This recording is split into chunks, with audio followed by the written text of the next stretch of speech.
ভারতীয় টিভি চ্যানেলগুলো প্রত্যেক দিন বাংলাদেশকে নিয়ে যাচ্ছে তাই মিথ্যা খবর ছড়াচ্ছে। প্রত্যেক দিন আমি দেখে অবাক হয়ে গেলাম, বাংলাদেশে যা হচ্ছে না তা সেটা ছড়াচ্ছে। মন্দিরে আগুন লাগছে, হিন্দুদেরকে মেরে ফেলা হচ্ছে, বাংলাদেশে আর হিন্দুরা থাকতে পারবে না, হায় হায় কি হলো বাংলাদেশের। অথচ বিগত একটি সপ্তাহে আপনারা সাভারে কয়জন হিন্দুকে মারছেন? আপনারা বলেন, জবাব দেন। একজন হিন্দুকেও মেরেছেন? কোন হিন্দুর দোকান আপনারা বন্ধ করেছেন? দিল্লির কাছ থেকে সাম্প্রদায়িক সম্প্রীতি আমাদের শিখতে হবে না। সাম্প্রদায়িক সম্প্রীতি আমাদেরকে শেখাবো যারা বাবরি মসজিদ ভেঙে রাম মন্দির বানায়, তাদের মুখে সাম্প্রদায়িক সম্প্রীতির কথা মানায় না। তোমরা মসজিদ ভেঙেছো আর আমরা মন্দির পাহারা দিয়েছি, এটাই হচ্ছে তোমাদের আর আমাদের পার্থক্য। আপনারা হয়তো ইউটিউবে ফেসবুকে দেখেছেন, গত এক সপ্তাহ আমি আমার অঞ্চলের 30 জন আলেমদেরকে নিয়ে, মসজিদের ইমামদেরকে নিয়ে 6 থেকে 7টা মন্দিরে আমি নিজে গিয়েছি। হিন্দুদের সাথে কথা বলেছি, মন্দিরে পুরোহিত ঠাকুরের সাথে কথা বলেছি, হিন্দু বসতিদেরকে এক করে কথা বলেছি, তাদেরকে জিজ্ঞেস করেছি আপনাদের কোনো সমস্যা আছে কিনা, ধর্মকর্ম পালনে কেউ বাধা দিচ্ছে কিনা। যদি মনে করেন কোনো বাধা কেউ দিতে পারে, নাম্বার পর্যন্ত দিয়ে এসেছি, আপনারা জানাবেন। কারণ আমার কাছে আমার মসজিদ হেফাজত করা যেমন দায়িত্ব, মুসলিম দেশে যদি কোনো অমুসলিমের মন্দির থাকে সেটার হেফাজতের দায়িত্ব আমার। আপনাকে নিরাপত্তা দেওয়ার দায়িত্ব আমার। ইসলাম আমাকে এটা শিখিয়েছে। ওমর ফারুক রাদিয়াল্লাহু আনহু 5 নাম্বার যেই কাজ করেছিলেন ইনসাফ ভিত্তিক রাষ্ট্র কায়েমের জন্য, সেটা হচ্ছে সরকারি কর্মকর্তাদেরও শাস্তির ব্যবস্থা। আপনি দেখেন, সরকারি কর্মকর্তাদের কিন্তু খুব ভ্যালিড শাস্তির ব্যবস্থা থাকে না। একজন বড় অফিসার, ওসি, এসপি অন্যায়ভাবে 2 জন মানুষকে মেরে ফেললো, একজন মানুষকে মেরে ফেললো, এটা তো কোনো বিষয়ই না। সর্বোচ্চ পর্যায়ে যদি আপনি যেতে পারেন তাইলে তার শাস্তি হবে, হয়তো তাকে সাভার থেকে বদলি করে বান্দরবনে দিয়ে দেওয়া হবে, ঠিক কিনা? এতটুকু, কিন্তু এটা তো শাস্তি না।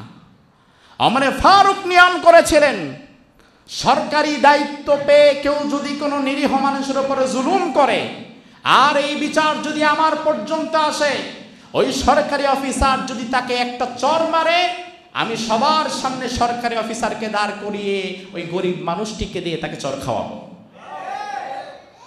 এই নিয়ম যদি আজকে থাকতো, মানুষ মারবা, গুলি করে লাশ ফেলে দিবা, অসম্ভব কল্পনাই করতে পারবা না। ওমর ফারুক যদি থাকতো, এরকম 100 বুলেট তোমার বুকে মারা হতো।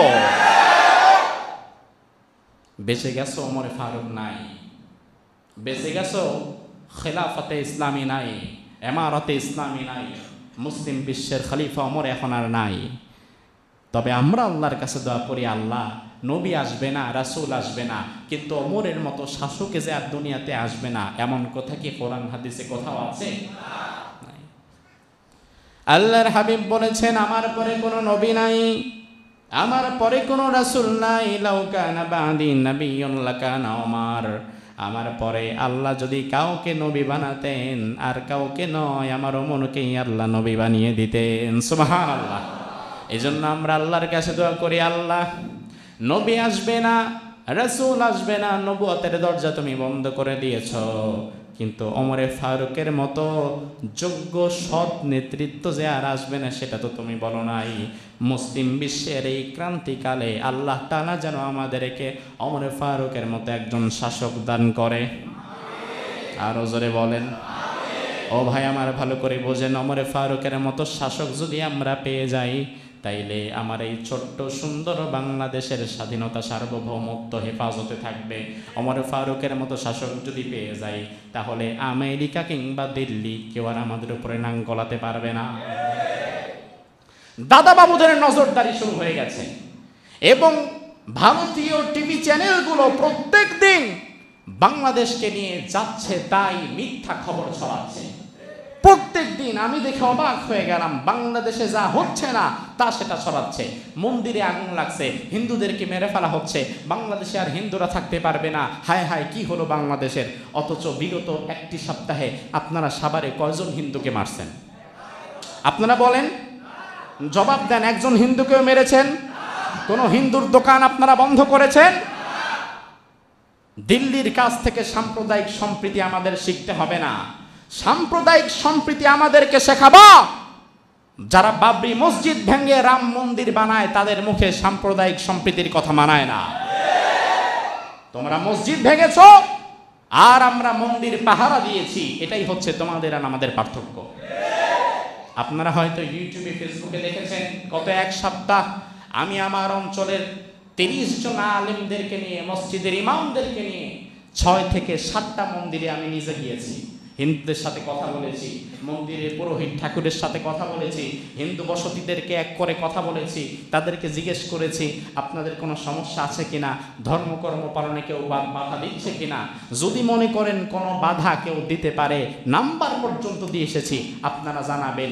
কারণ আমার কাছে আমার মসজিদ হেফাজত করা যেমন দায়িত্ব, মুসলিম দেশে যদি কোনো অমুসলিমের মন্দির থাকে সেটার হেফাজতের দায়িত্ব আমার। আপনাকে নিরাপত্তা দেওয়ার দায়িত্ব আমার। ইসলাম আমাকে এটা শিখিয়েছে। আর দাদা বাবুদের মিডিয়া প্রমাণ করতে চায় যারা আমরা ধর্মকর্ম পালন করি, আমরা নাকি সব হিন্দুদেরকে ভাগায় ভারত পাঠায় দিতে চাই। নাউজুবিল্লাহ।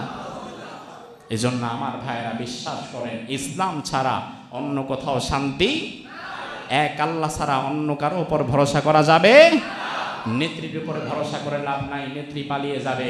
নেতার উপরে ভরসা করে লাভ নাই, নেতা আপনাকে ছেড়ে মাঠ খালি রেখে পালিয়ে যাবে। ভরসা করবেন আল্লাহর উপরে, কারণ আল্লাহ তাআলা তার বান্দাকে ছেড়ে কখনো যায় না। ভরসা কার উপরে?